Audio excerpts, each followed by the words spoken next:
Oi pessoal, bem-vindos mais uma vez ao módulo Seres Vivos 8, Plante 3. Vamos continuar nossos vídeos sobre nomenclatura botânica. Então, no vídeo de hoje nós vamos tratar sobre o Código Internacional de Nomenclatura para Algas, Fungos e Plantas, traduzindo a nossa Bíblia com as regras e as normas para como nomear corretamente esses três grupos. Então vamos começar. Primeiramente, vou falar um pouquinho do histórico desse código, quando que essas normas surgiram. Então, nós temos o Linneu com as suas três obras fundamentais para a questão da nomenclatura, principalmente a espécies plantadas. E o Linneu dizia que nós precisamos de uma ciência vegetal que se erga sobre a dupla base da sistemática, então eu preciso entender a relação entre os organismos, mas também da nomenclatura, sendo a sistemática o fundamento da nomenclatura, tá certo? E quando que essas regras para nomenclatura começaram a surgir? Em 1900, lá em Paris, nós tivemos o primeiro Congresso Internacional de Botânica. E nesse congresso, o Adolphe de Candolle, esse senhor aqui, trouxe uma série de regras, uma série de leis para serem aplicadas ao darmos um nome a uma planta. Então, nesse congresso de 1900, essas leis apresentadas pelo de Candolle foram discutidas e aprovadas. E então, nós tivemos a criação de um autêntico código internacional, tá, para ser usado no mundo todo, de nomenclatura botânica. Esse código ele é chamado de Código de Paris. Essas reuniões, elas acontecem a cada 6 anos, sempre no Congresso Internacional de Botânica.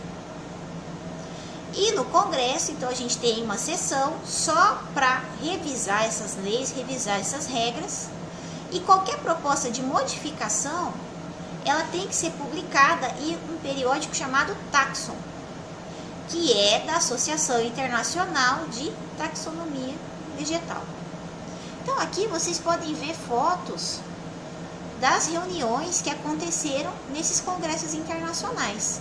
Essa foto aqui é da última reunião, da última sessão, onde foram tratadas modificações no Código de Botânica. Ok? Então, nós tivemos, muito importantes, recentemente, o Congresso Internacional de Botânica em 2011, que foi realizado na Austrália, e o último foi realizado em 2017, lá na China. O próximo, adivinhem só, será realizado aqui no Brasil, no Rio de Janeiro, em 2023. Então, quem tiver interesse em participar, por exemplo, dessa última sessão que trata exclusivamente sobre a nomenclatura de algas, fungos e plantas, está aqui o convite. O que é o Código Internacional de Nomenclatura para Algas, Fungos e Plantas? Esse código ele é um sistema simples e preciso de regras, para eu poder nomear corretamente uma planta nova ou nomear uma planta que foi mal estudada. E o objetivo do código é organizar a nomenclatura do passado e nos fornecer base para nomear aquelas plantas que ainda não foram identificadas. Lembrem do que eu falei no começo do vídeo anterior. Então, a gente tem muitas plantas que ainda não foram descritas, não foram nomeadas. O código, ele é um conjunto de regras e recomendações que regem a nomenclatura científica de todos os organismos tradicionalmente tratados como algas, fungos ou plantas. E esses organismos, eles podem ser fósseis ou não fósseis. A gente sabe da importância dos fósseis hoje para a sistemática filogenética. Inclui também as cianobactérias, assim como os protistas fotossintéticos, mais os grupos não fotossintéticos relacionados. E aqui está a última versão do Código Internacional. O congresso foi em 2017, o código foi lançado, publicado um ano depois, em 2018. O Código de Shenzhen de 2018, ele vem em substituição a esse aqui. O Código de Nomenclatura para Algas, Fungos e Plantas, publicado em 2012, chamado de Código de Melbourne. Então, o Código de Shenzhen, ele traz regras que entraram em vigor assim que houve a publicação, após a aceitação das novas normas propostas em uma sessão plenária no encerramento do 19º Congresso Internacional de Botânica. Ok? Então, teve lá a última sessão, antes de finalizar o congresso, as pessoas interessadas participaram, foram propostas mudanças, essas mudanças foram votadas, beleza. Foram aceitas? Aí a gente tem a publicação e então a publicação do código. E dentro das mudanças propostas, nós temos 5 que não foram muito significativas. Apenas uma delas merece destaque, que é agora a criação de um capítulo para apresentar especificamente artigos relacionados à nomenclatura de fungos. Se vocês acessarem o site que está em destaque aqui, em amarelo, vocês vão poder ter acesso gratuitamente ao Código Internacional de Nomenclatura para Algas, Fungos e Plantas, a última versão, ou também chamado de Código de Shenzhen. Diferentemente do Código de Melbourne, que nós tínhamos que comprar, nós tínhamos que adquirir a versão impressa, agora a gente tem ele disponível na internet, na rede, que facilita muito a nossa vida. E aqui, na coluna esquerda, vocês podem ver todos os componentes do código, incluindo os princípios que nós estamos trabalhando, as regras e o glossário. Então, qualquer dúvida, qualquer interesse, vocês podem entrar nesse site, inclusive baixar a versão em PDF. Então, vamos aos princípios do Código de Shenzhen. Então, princípio 1. A nomenclatura de algas, fungos e plantas ela é independente da nomenclatura zoológica e procariótica. É importante que vocês lembrem que as normas que nós temos no Código de Shenzhen, elas se aplicam a todos os grupos taxonômicos tratados como algas, fungos ou plantas, independentemente desses grupos terem sido tratados originalmente como algas, fungos ou plantas, ou não, ok? Para vocês verem como a nomenclatura botânica e a zoológica não tem nada a ver uma com a outra, nós temos 2 indivíduos desses 2 grupos que eu acabei de dizer, com o nome genérico, tendo a mesma origem, mas sendo apresentados de formas diferenciadas. Então, por exemplo, essa borboletinha aqui, o nome científico dela é Heliconius ecali. O nome genérico, Heliconius, que difere do nome genérico de mesma origem para essa monocotiledônia. Aqui no caso nós temos uma Heliconia rostrata. Então não é porque na nomenclatura biológica eu tenho helicônios que eu vou usar heliconia. E vice-versa. Se eu nomeei primeiro uma planta com esse nome genérico, eu não vou utilizar o mesmo nome na nomenclatura zoológica. Cada nomenclatura segue as suas normas. Princípio 2. A aplicação de nomes de grupos taxonômicos ela é determinada por meio de... E quem vai ser o meu tipo nomenclatural? O tipo nomenclatural é aquele elemento ao qual o nome do taxon está permanentemente ligado. Isso de acordo com o artigo 7.2 do Código de Shenzhen. Então, o tipo é aquela essicata, é aquela ilustração que nós temos ou que nós fizemos que melhor representa aquele meu taxon. Então, aqui eu tenho 2 exemplos. Eu tenho uma orquídea, onde fizeram uma essicata que representa essa orquídea na natureza. Ela é a representação mais fiel.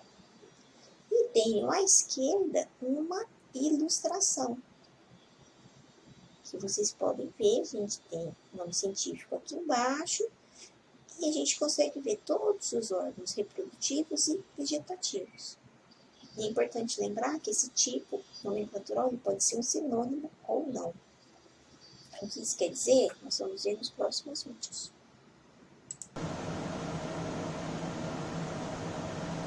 Princípio 3. A nomenclatura de um grupo taxonômico é baseada na prioridade de publicação. Então, quem publicou primeiro ganha. Vamos supor que a gente tem um grupo trabalhando e acontece uma briga e esse grupo se quebra. Eram 10 pesquisadores, vão 5 para um lado e 5 para o outro. E aí, um dos dois laboratórios termina a descrição e faz a publicação primeiro. Não interessa se eles trabalharem em equipe. Esses 5 que publicaram primeiro são os donos da verdade. Tá? Para vocês terem uma ideia, tem um caso de uma pesquisadora que ela estava fazendo o doutorado dela e ela descobriu uma espécie nova. E ela estava fazendo a descrição em um laboratório X lá fora. E ela voltou para o Brasil. E ela se enrolou e não conseguiu terminar a publicação. Adivinha o que aconteceu?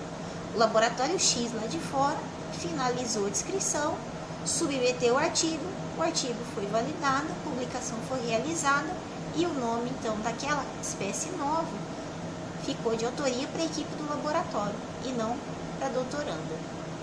Complicado, né? E aí, pessoal, é importante a gente saber que agora esse sistema de publicação ele foi agilizado desde o Código de Melbourne. Porque antigamente a gente tinha que fazer a descrição em latim. E além disso, a publicação tinha que ser impressa. Hoje não. Então, desde o Código de Melbourne, desde 2012, são aceitas as descrições em inglês, não latim, bem como a publicação em revistas eletrônicas. O princípio 4, ele nos diz que cada grupo taxonômico, com uma determinada circunscrição, posição e classificação, pode ter apenas um nome correto. E que nome correto é esse? Se tudo estiver certo, se as regras estiverem ok, se esse nome foi publicado e validado, o nome que vai valer é o mais antigo. Salvo, sim, raríssimos casos específicos. E o princípio 5, nomes científicos de grupos taxonômicos são tratados como latinos, independentes de sua derivação. Eu não quero saber se o nome que eu estou falando vem em homenagem a uma pessoa, a um país. Não quero saber. Esse nome tem que ser latinizado. Princípio 6. As regras de nomenclatura são retroativas, a menos que sejam expressamente limitadas. Pessoal, e como que eu faço agora para publicar um taxon novo? Vamos supor que eu fui ali para o Tinga, coletei, né, uma plantinha, fiz lá todas as minhas identificações, fiz todo o meu trabalho de taxonomia, descobri que é uma espécie nova. O que eu preciso fazer? Vamos seguir essa publicação aqui para vocês verem quais são os requisitos. Primeiramente, se eu tenho um novo taxon, eu preciso dar um nome novo para ele. Ok? Seguindo, então, sistema binomial de Linneu, apresenta o nome genérico e epíteto específico, ou as modificações que estão relacionadas a esse nome. Preciso dizer do que se trata esse meu taxon. No caso aqui, uma espécie nova. Preciso dizer quem é o holótipo, certo? E se há mais tipos e onde eles se encontram. Agora eu preciso, então, fazer a descrição desse meu taxon novo. Contar tudo que ele tem de diferente em relação ao que já existe. Eu preciso fazer a diagnose, onde além de apresentar essas novidades, eu descrevo toda a planta, como vocês podem observar aqui. E por fim, a última coisa, essa descrição detalhada que eu fiz, que agora pode ser em inglês, mas até 2011 tinha que ser em latim, precisa ser publicada em uma revista da área. Então, a gente tem aqui essa publicação na revista Rodrigues em 2018. Então, eu segui esses 1, 2, 3, 4, 5 pressupostos, essas 5 regrinhas, esses 5 requisitos, beleza. O meu taxon, ele foi validamente publicado. É aceito. Então é isso, o conteúdo de hoje finalizou. Vamos revisar rapidamente o que nós vimos. Então não se esqueçam, o primeiro Código Internacional de Nomenclatura Botânica autêntico mesmo, que as pessoas debateram e aprovaram, né, as leis, ele foi criado lá em 1900, com as leis propostas pelo Adolphe de Candolle.